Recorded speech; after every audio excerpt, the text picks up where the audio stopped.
제가 하나님의 말씀을 받들어 읽겠습니다. 제6시로부터 온 땅에 어둠이 임하여 제9시까지 계속되더니 제9시쯤에 예수께서 크게 소리질러 이르시되 엘리 엘리 라마 사박다니 하시니 이는 곧 나의 하나님 나의 하나님 어찌하여 나를 버리셨나이까 하는 뜻이라. 거기 섰던 자 중 어떤 이들이 듣고 이르되 이 사람이 엘리야를 부른다 하고 그 중에 한 사람이 곧 달려가서 해면을 가져다가 신 포도주에 적시어 갈대에 꿰어 마시게 하거늘 그 남은 사람들이 이르되 가만두라 엘리야가 와서 그를 구원하나 보자 하더라. 예수께서 다시 크게 소리 지르시고 영원히 떠나시니라.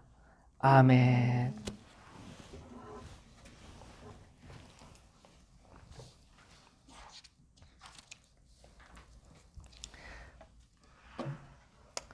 성경에는 예수님께서 십자가에 매달려 죽으실 때에 하셨던 마지막 7가지의 말씀이 기록되어 있습니다. 오늘 본문은 그 중에 하나가 나타납니다. 엘리 엘리 라막 사막다니 나의 하나님 어찌하여 나를 버리셨나이까 라는 그 뜻의 말씀을 하셨습니다. 오늘 설교 시간을 통해서 예수님이 왜 이 말씀을 하셨는가, 그리고 그 의미가 무엇인지를 살펴보고, 또한 지금 2000년이 훌쩍 지난 시간과 또 다른 장소에서 서울에서 살고 있는 우리에게 이 말씀이 주시는 의미가 무엇인지에 대하여 생각해 보도록 하겠습니다. 오늘 본문에 보면 먼저 제6시로부터 온 땅에 어둠이 임하여 제9시까지 계속되었다라고 기록되어 있습니다. 이 마태복음은 히브리식으로 시간이 기록되어 있기 때문에 성경에 기록된 시간에 6시간씩 더하면 현재 우리가 사용하고 있는 시간을 알 수가 있습니다. 그러니까 12시, 대낮 12시에 정오에 갑자기 어둠이 임하였고 그것이 오후 3시까지 계속되었다라고 되어 있는 것입니다. 예수님이 십자가에 못 박히신 시간은 마가복음에 의하면 제3시, 그래서 6시간을 더하면 오전 9시쯤 됩니다.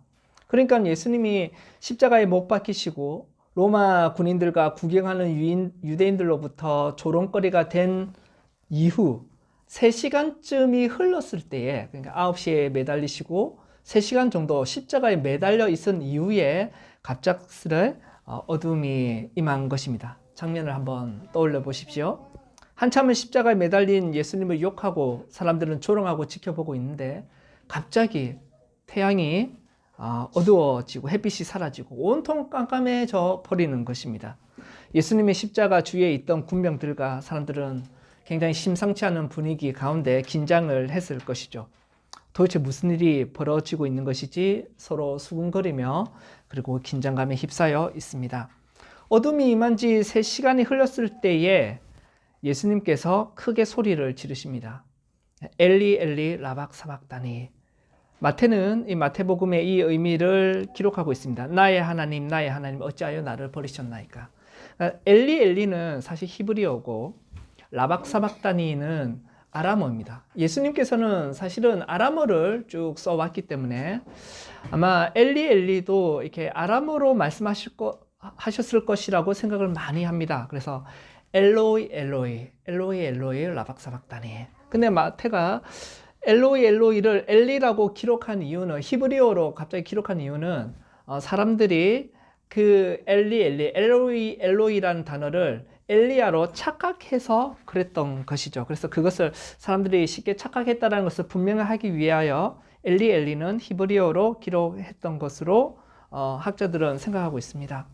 사람들은 예수님 주위에서 엘리야를 부른다 이렇게 말합니다. 엘리라는 부분이 엘리야로 들렸을 것입니다. 비록 성경에는 예수님이 큰 소리로 질렀다라고 기록되어 있지만 지금 이 시간은 어둠이 내린 지 3시간 뒤에, 다시 말해 3시간 전에, 어둠이 내리기 3시간 전에 예수님이 매달리셨기 때문에 십자가에 달리신 지 6시간이 지났을 때쯤입니다. 그러니까 엄청난 피를 흘리고 물이 빠지고, 십자가라는 것은 사람을 말려서 죽이는 것이거든요. 그 십자가에 6시간 달려있는 사람이 큰 소리를 질러봤자 얼마나 크게 질렸겠습니까? 또 그리고 십자가에서는 하중이 지금 온 팔과 못 박힌 손과 발목에 집중되어 있고, 그래서 이렇게 몸이 눌려지는 상황이기 때문에 숨 쉬는 것도 사실은 쉽지 않은 것입니다.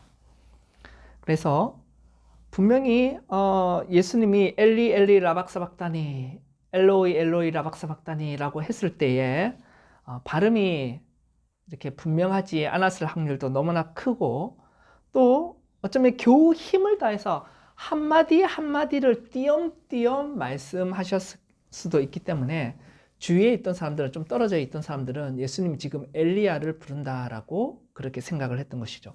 그리고 유대인들 사이에는 한 미신이 있었습니다. 뭐냐면 엘리야가 승천을 해서 죽음을 맛보지 아니하고 구약에 보면 하늘로 올라가 버렸기 때문에 유대인들 사이에는 엘리야가 이제 천사 같은 역할을 했던 것이죠. 그래서 절박한 상황 가운데 경건한 자가 이렇게 구할 때에 엘리야라는 천사가 하늘에서 나타나 도울 것이다 라는 믿음이 만연했습니다. 그래서 사람들은 저 예수도 지금 엘리야를 찾고 있다 이렇게 생각을 했을 것입니다. 그러나 예수님은 엘리야를 찾은 것이 아닙니다. 엘리 엘리 라박사박다니, 나의 하나님 나의 하나님 어찌하여 나를 버리셨나이까 라는 그 시편의 말씀을 암송하시며 자신의 마음을 담아서 하나님께 고백한 것입니다. 그러면 예수님은 왜 이 말씀을 하셨을까요? 사람이 죽을 때 하는 한마디 한마디가 굉장히 의미가 있는데 왜 예수님은 이 말씀을 하셨을까요? 여러분이 잘 아는 알버트 슈바이처라는 사람을 아실 겁니다. 슈바이처 잘 아시죠? 노벨 평화상을 타고 아프리카 이제 오지에서 또 선교사로서 의사로서 굉장히 봉사한 분입니다. 그래서 유명한 사람이죠. 근데 사실 이 슈바이처는 19세기 독일의 신학자로서 더 유명한 사람이었습니다. 원래 신학자입니다. 19세기 독일의 신약 성서를 연구한 신학자인데, 그래서 의사 면허를 뒤늦게 이제 기본적으로 따고 아프리카에 가서 봉사를 했죠. 근데 이분은 신학자이고 신약학에 대해서 헬라어도 능통하고 엄청난 학자이었지만 사실은 예수님을 하나님 아들로 믿지 아니했던 사람입니다.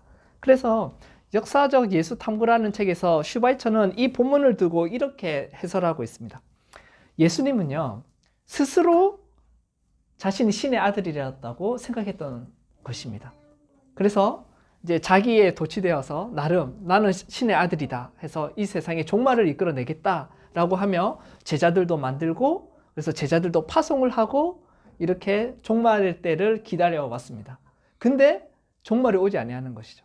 그래서 이 인간 예수가 어떻게 생각했냐면, 나를 신에게 바치면 신이, 하나님이 나를 받으시고 이 세상에 종말을 주실 것이다 라고 그렇게 생각을 해서 십자가로 죽음을 이제 다가섰다라는 것입니다. 근데 막상 십자가에 달렸는데 이제 이렇게까지 고통을 당하며 신에게 신의 아들인 자기를 바치니까, 그러면 하나님이 이 세상에 주의 날을 심판으로 내려오셔야 되는데 그 심판이 일어나지 아니하는 거죠. 그래서 뒤늦게 예수가 십자가에서 고통당하다가 깨닫고 이게 뭔가 잘못됐구나. 내가 신의 아들이 아니구나 하면서 하나님께 하나님 어찌하여 나를 이렇게 버리시나이까 라고 분노와 원망으로 외치다가 죽었다라는 것입니다. 이것이 알버트 슈바이처가 오늘 본문을 해석하는 내용입니다. 근데 여러분, 예수님이 하나님의 아들이라는 착각 속에서 살아가신 것이 아님을 우리는 그렇게 아님을 잘 알고 있습니다. 십자가 위에서 스스로 착각해서 살다가 환상에서 깨어나 절망 가운데 부르짖다가 절규하다가 죽었다는 거 우리는 동의할 수 없습니다. 그러면 예수 그리스도께서 하나님의 아들이실 때 왜 하나님은 참된 하나님의 아들을 버리셨나이까? 라는 질문이 있는 것입니다. 실제로 버리신 것이죠. 부모가 자식을 버린다는 것은 정말 인간들 사이에서도 지탄받을 일이고 끔찍한 일입니다. 근데 선의 근원이 되시고 참된 하나님, 참 진리의 하나님이 자신의 아들을 버렸다라는 것은 너무나도 충격적인 것이죠. 예수님이 하나님으로부터 버림을 받았다라는 것, 무엇을 의미하겠습니까? 오늘 본문에 보시면 한낮에 어둠이 임했다라고 기록되어 있습니다. 구약 성경에 따르면 대낮에 해가 깜깜해지는 것은 엄청난 슬픔과 애통을 상징합니다. 그래서 아모스 8장에 보면 여호와께서 자신의 백성들의 죄를 심판하시고 죄가 가득한 이스라엘 백성들을 심판하시고 그들에게 임할 때에 모든 사람이 슬퍼하며 울게 할 것인데 그날에는 한낮에 해가 지게 하여 온 땅에 어둠이 가득하게 하겠다라고 말씀하셨습니다.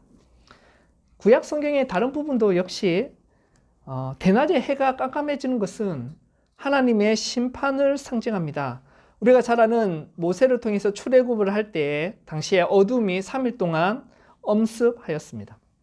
그리고 오늘 본문에는 어둠이 3일이 아니라 3시간 동안 어둠이 임했다라고 기록하고 있습니다. 어둠이 왜 하나님의 심판을 상징합니까? 그 이유는요, 하나님 자체가 요한일서 1장 5절에 보면 빛이시고 어둠이 조금도 없으신 분이기 때문에 그렇습니다. 빛이시고 어둠이 조금도 없으신 그 하나님으로부터 떨어지고 단절되는 것이 바로 어둠이라는 것입니다. 하나님의 빛과 은총이 없는 곳이 바로 어둠이고 어둠으로 상징되는 곳이 지옥입니다. 그래서 예수님께서 지옥의 심판을 말씀하실 때 바깥 어두운 데서 이를 갈고 갈 것이다 이렇게 말씀하신 것이죠. 지옥에 빠진 사람들을 표현할 때 바깥 어두운 곳에서 이를 갈 것이다. 쫓겨나서 이를 갈 것이다 말씀하셨습니다. 이처럼 우리 주님께서 십자가에서 달려서 나의 하나님 어찌하여 나를 버리셨나이까 라고 외치는 그 순간은 바로 햇빛이 빛을 입고 태양이 빛을 입고 어둠 가운데 있는 그 순간이죠. 하나님의 임재의 빛으로부터 완전히 단절된 그 상황을 보여주고 있는 것입니다. 하나님께서 은혜를 걷어가신 것이죠.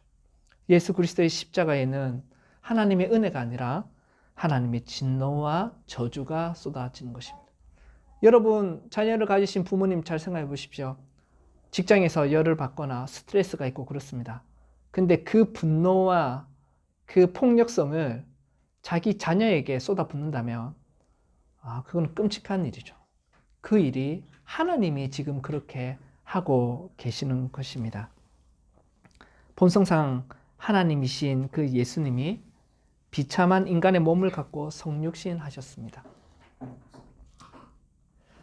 예수님도 하나님이십니다. 그럼 헷갈리죠? 하나님의 아들이 하나님? 하나님은 이름이 아니라 사람, 동물처럼 신이라는 뜻이죠. 사람의 자녀는 사람입니다. 그것처럼 하나님의 아들은 하나님이죠. 신이죠. 본성상 하나님이신 그 성자 예수님께서 사람의 몸을 입고 성육신하셨습니다.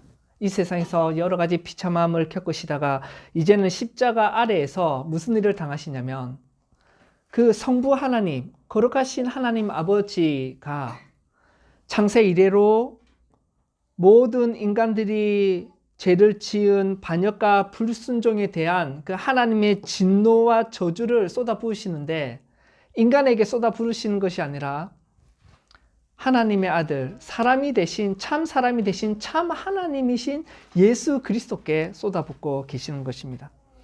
여러분, 예수님이 이렇게 처음에 성부 하나님으로부터 십자가에서 버림을 받을 것이라는 것을 마음 가운데 좀 굉장히 가슴 아파하고 우울하셨을 때가 있습니다. 십자가에서 버림받을 것을 생각하시고 마음이 괴로우실 때에 요한복음 12장에 나타나는데 그때 하늘에서 하나님의 음성이 들립니다. 그래서 내가 이미 영화롭게 하였고 또다시 영화롭게 할 것이다 라고 하는 것이죠. 그러니까 처음에 예수님 십자가에 달리시기 전에 십자가에서 하나님의 진노와 저주를 받으실 것을 생각하셨을 때에 성부께서 외면하지 아니하시고 다가오셔서 하늘의 음성을 들려줍니다. 그래서 주위에 있던 제자들은 천둥이 쳤나 이렇게 생각을 했죠. 뿐만이 아닙니다. 십자가를 지시기 직전에 겟세마네 동산에서 고뇌 가운데 계실 때에 성부 하나님께서 그 예수님 그냥 두지 아니하시고 천사를 하늘로부터 보내시어 예수님께 힘을 실어 주었습니다. 근데 이제 십자가에서는 아무도 없는 것입니다. 이 땅에서 예수님을 위해 도움을 줄 친구도 하나 없고요. 하늘로부터 예수님을 구하기 위해 보내심을 받은 천사도 없습니다. 땅으로부터 외면을 당했습니다. 사람들로부터 외면을 버림을 받았죠. 제자들 다 도망갔습니다. 땅으로부터 버림받고 하늘로부터 하나님으로부터 버림을 받았습니다. 땅에도 속하지 못하고 하늘에도 속하지 못합니다. 그래서 예수님은 말 그대로 십자가의 나무에 매달려 계시는 것이죠.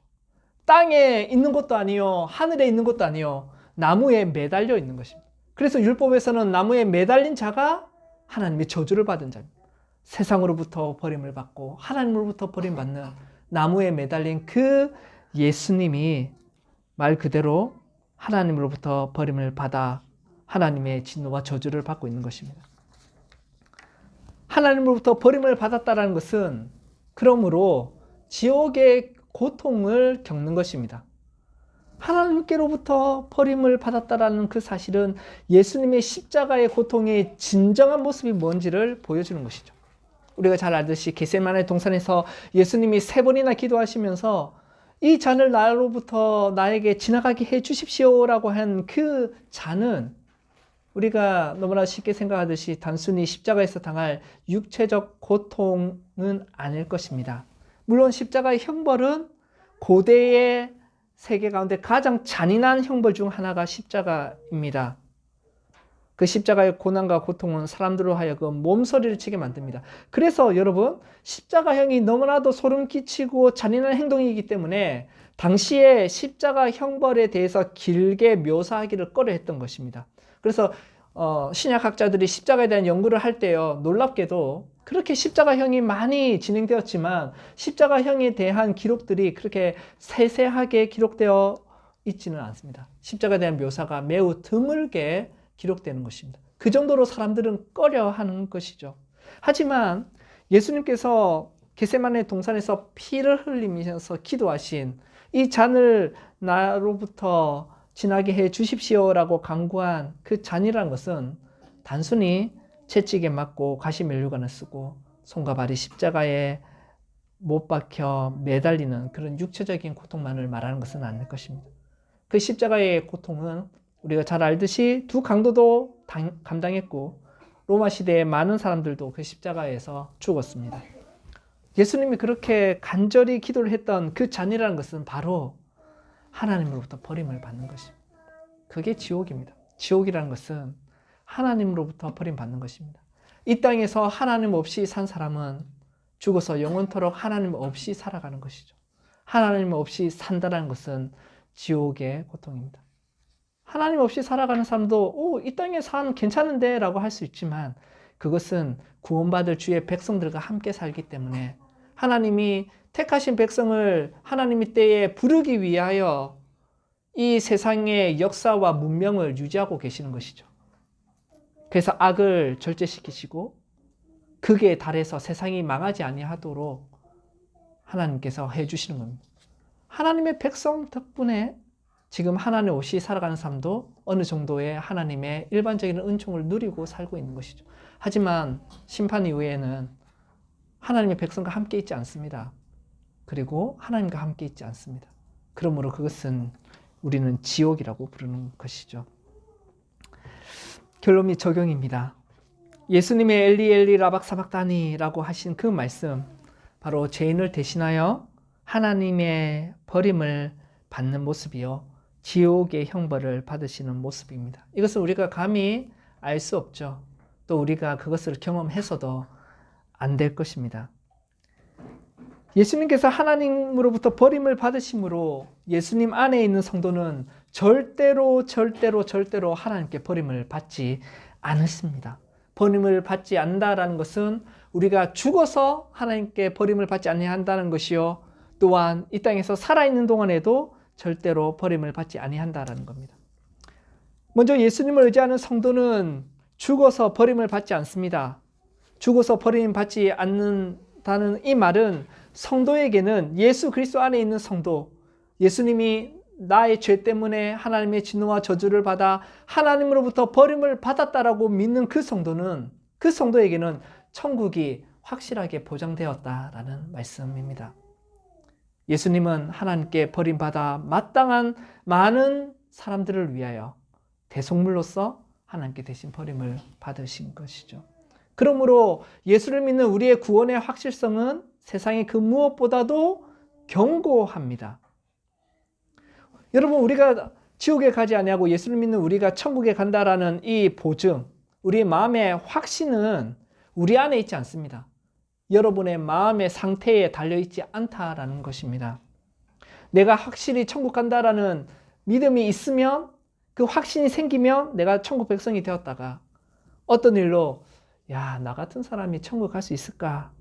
조금이라도 의심이 든다면 나는 하나님의 백성으로부터 제외되겠다가, 그러다가 다시 어떤 일을 통해 정신 차리고 또 열심히 신앙생활을 하면 내가 이 정도 하면 하나님 나라에 들어가겠는데 라고 하면 또 천국 백성이 되고, 그런 것이 아니다라는 것입니다.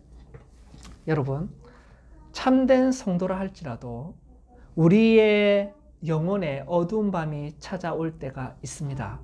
그것을 기억하셔야 됩니다. 그래서 영혼의 어두운 밤이 찾아옴으로써 내가 정말 예수님을 사랑하고 구원받은 자라는 그 확신이 약해질 때가 있습니다. 영혼의 어두운 밤은 언제 찾아옵니까? 먼저 죄를 지으면 찾아오죠.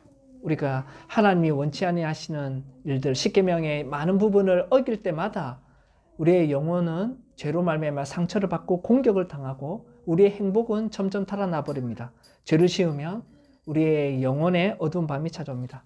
또는 특별한 죄를 안 짓는다 할지라도 하나님께서 은혜 주시는 은혜의 통로가 있습니다. 말씀과 기도와 예배와 성찬입니다.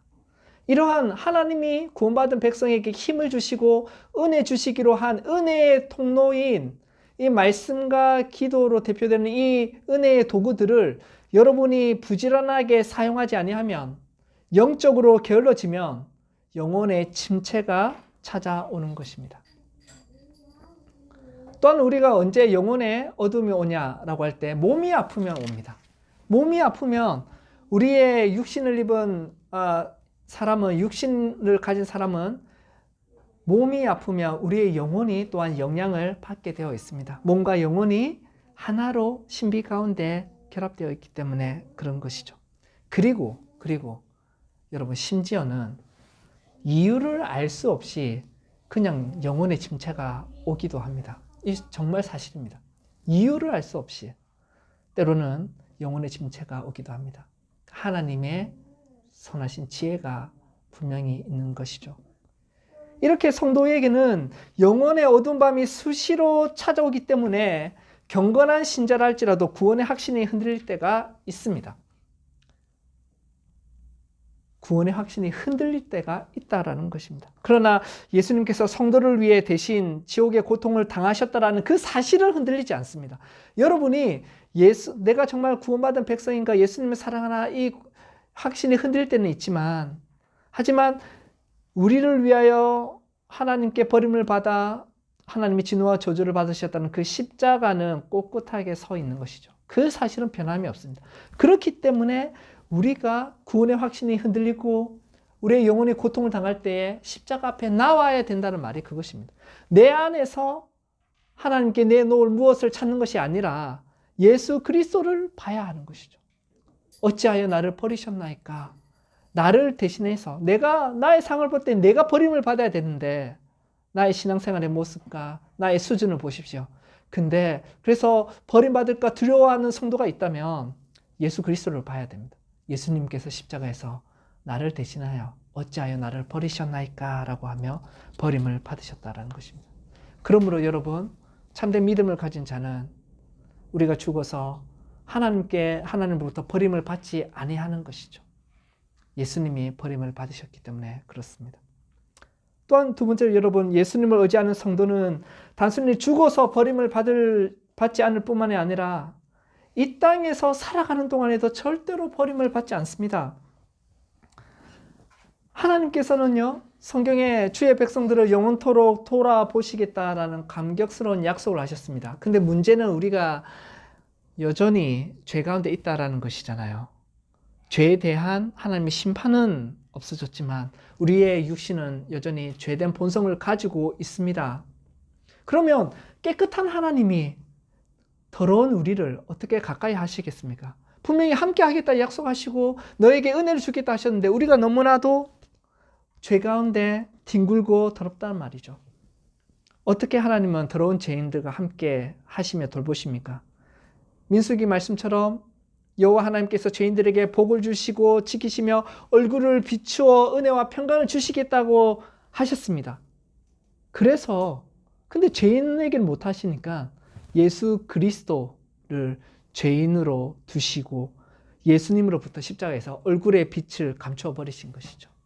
우리가 주일 예배 때마다 우리가 강복 선언을 받습니다. 하나님의 복을 받습니다. 그게 가능한 이유는요, 바로 예수님께서 십자가에서 버림을 받으셨기 때문에 그렇습니다.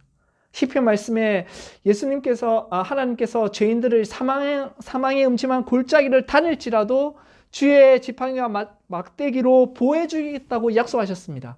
근데 죄인들에게는요, 어떻게 지팡이와 막대기로 하나님이 보호해 주겠습니까? 근데 복음이 있죠. 그래서 예수님이 십자가에 매달리셨을 때 사람들로부터 공격당하고 하나님의 심판과 저주를 받을 때 하나님의 지팡이와 막대기를 걷어가신 것입니다. 그러므로 예수님을 지켜야 될 지팡이와 막대기로 예수님 안에 있는 우리를 일평생 지켜주시는 것입니다. 예수님이 버려지심으로 인해서 이제 우리에게는 언제나 주의 얼굴에 빛이 비추어 여러분의 삶 가운데, 여러분의 가족 가운데, 여러분의 직장 가운데 주의 얼굴에 빛이 비추어 은혜와 평강이 임하는 길이 열린 것입니다.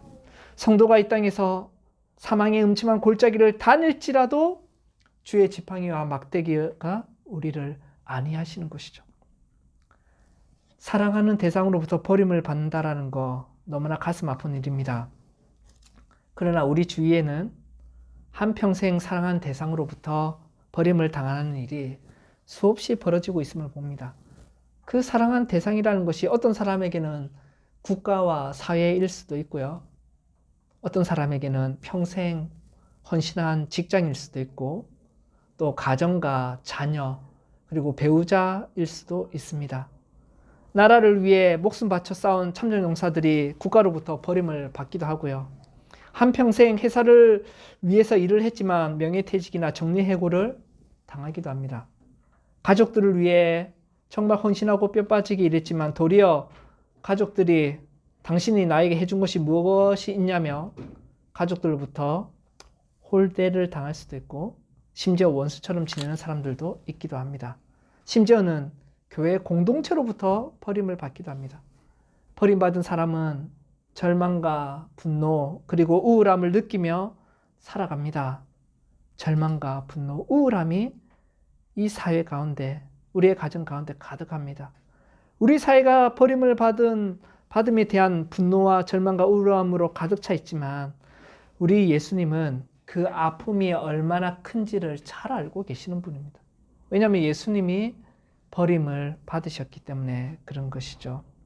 그래서 얼마나 그 아픔이 큰지를 잘 아시는 분이시기 때문에 예수님은 십자가에서 죽으시고 3일 만에 부활하신 후에 제자들에게 뭐라고 말씀하십니까? 내가 세상 끝날까지 너희와 항상 함께 하겠다 말씀하신 것입니다.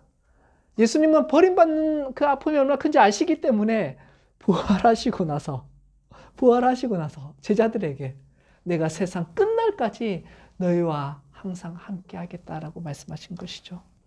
또한 예수님은 승천하시지만 예수님의 영 성령 하나님을 우리 가운데 보내주시어 우리의 마음이 그리스도의 집이 되게 하시고 성령 하나님을 통하여 우리와 항상 함께 하시는 겁니다. 우리를 절대 버리지 아니하십니다. 하나님께서 예수님을 살려주셨잖아요. 부활하셨잖아요. 그 말은 내가 너를 버리지 아니하신다는 것을 예수님께 주신 것이요. 또한 그 예수님의 그 약속이 우리 안에서 성취되는 것입니다. 결론적으로 성도 여러분, 예수님께서 십자가에서 엘리 엘리 라박사박다니 나의 하나님 나의 하나님 어찌하여 나를 버리시나이까 라고 했을 때 이 말씀은 하나님으로부터 버림을 받아 마땅한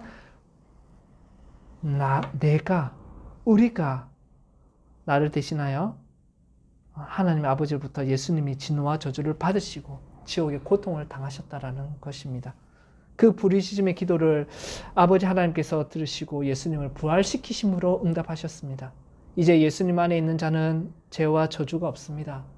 영원한 버림이 없습니다.